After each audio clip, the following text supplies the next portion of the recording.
Now to our new reporting night on the Russia case. Many people talk about this inquiry as an issue of collusion.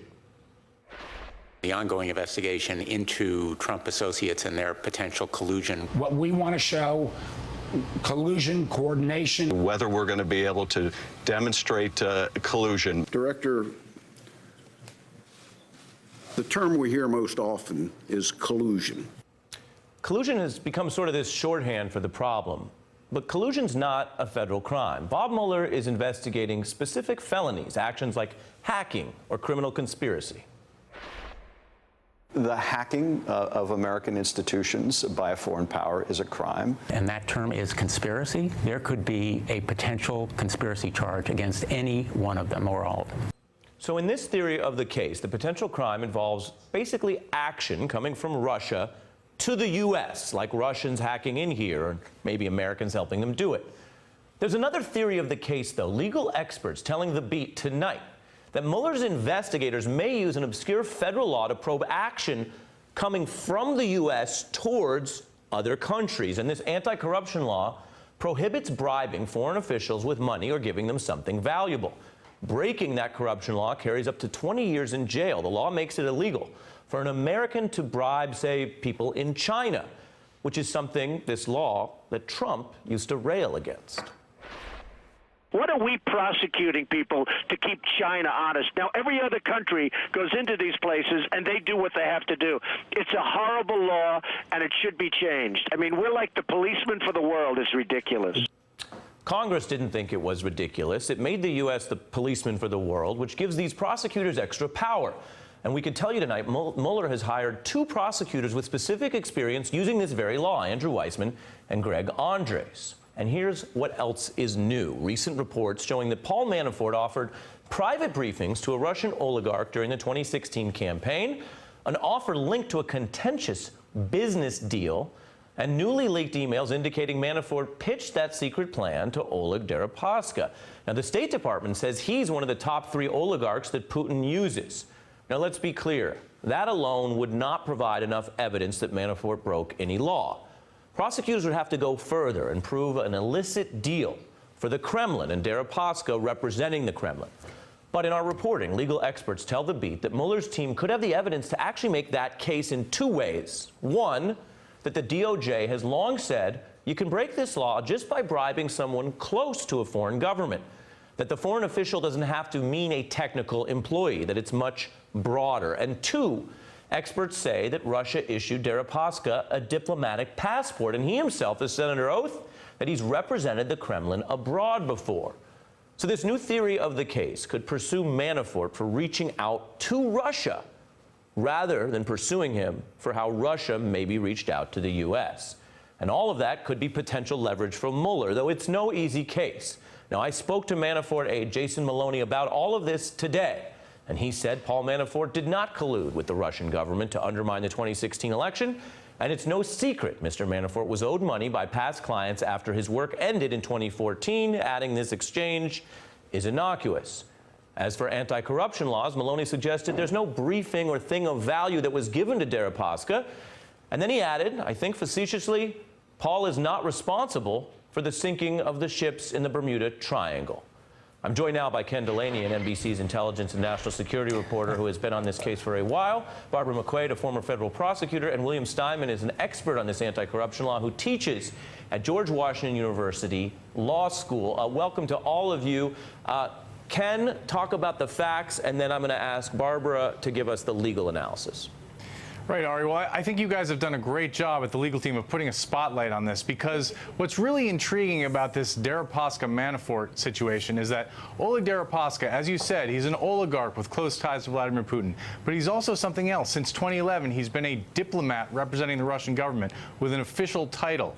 Now, that may have been a way, some believe, for him to get around a ban. He was banned from the United States over his ties to organized crime. So he comes here on a diplomatic passport representing the Asia-Pacific Economic Cooperation. That's an international body in New York. But that makes him an official of the Russian government. Now we have these emails that show that Paul Manafort, while he was campaign chairman back in the summer, last summer, offered private briefings on the inner workings of the Trump campaign.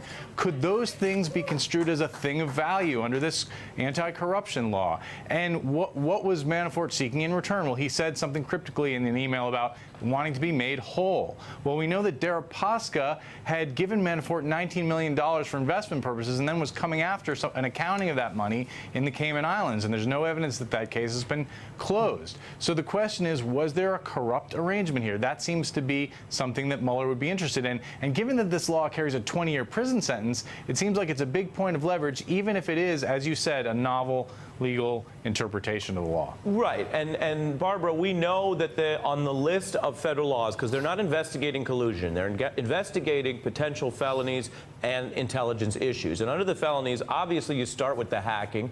We've had reports of obstruction. But you go down this list and you look at someone like Greg Andres, not a household name, but someone that Mueller tapped. I want to show you him testifying about how they've used this law to put people in jail.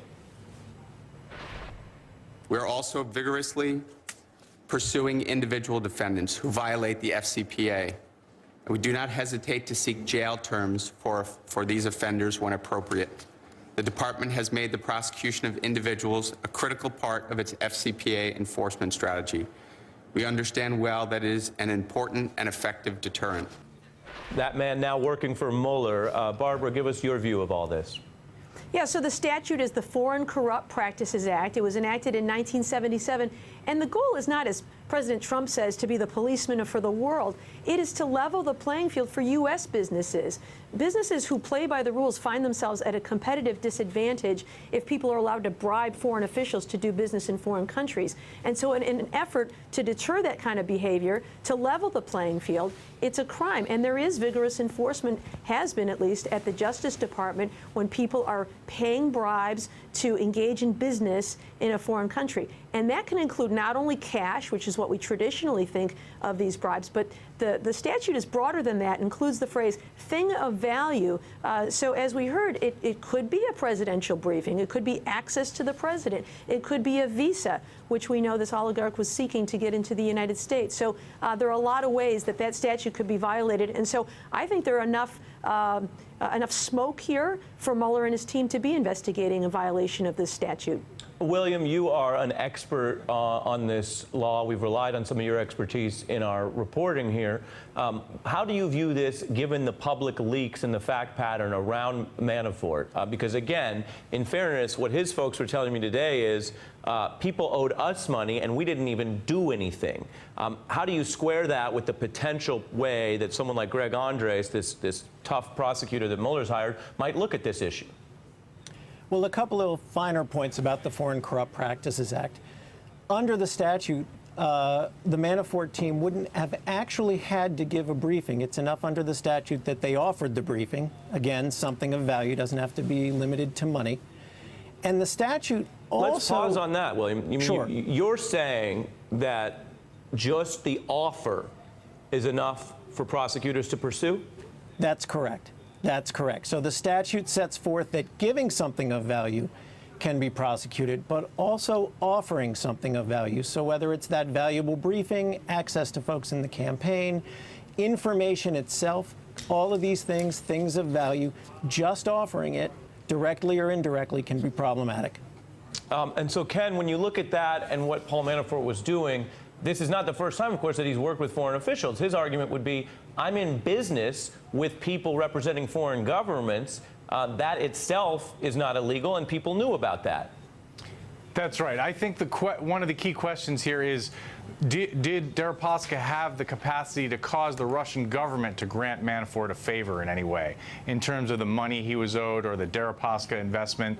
Was that connected to the government? I mean, the lawyers would be better suited to speak to this. And then I'll just throw out that Manafort also worked for other foreign governments over the years, including in the developed world, including places like Kenya and Nigeria, where bribery is rampant. So there's a potential that, some of those entanglements are being looked at under the statute as well. All right. And so, Barbara, how does Mueller do this? For folks watching at home, thinking about you as someone who used to be a federal prosecutor, Is it a checklist? You say, I got 4 potential violations, but some are stronger than others. How does this all really go down if it is part of the scrutiny they're doing?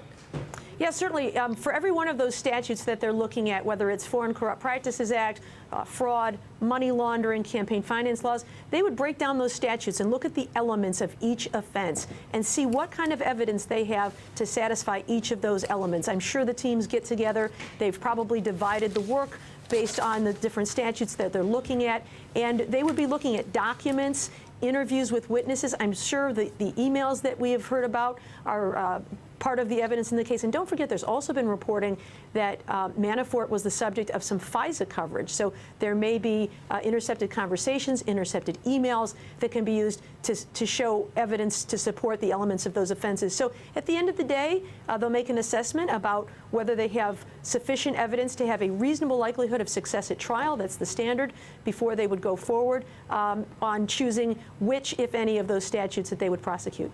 Barbara McQuaid, Ken Delanian, and William Steinman, thank you for walking us through this. Really interesting stuff. Appreciate it. Now ahead, the Russia probe is putting tech giants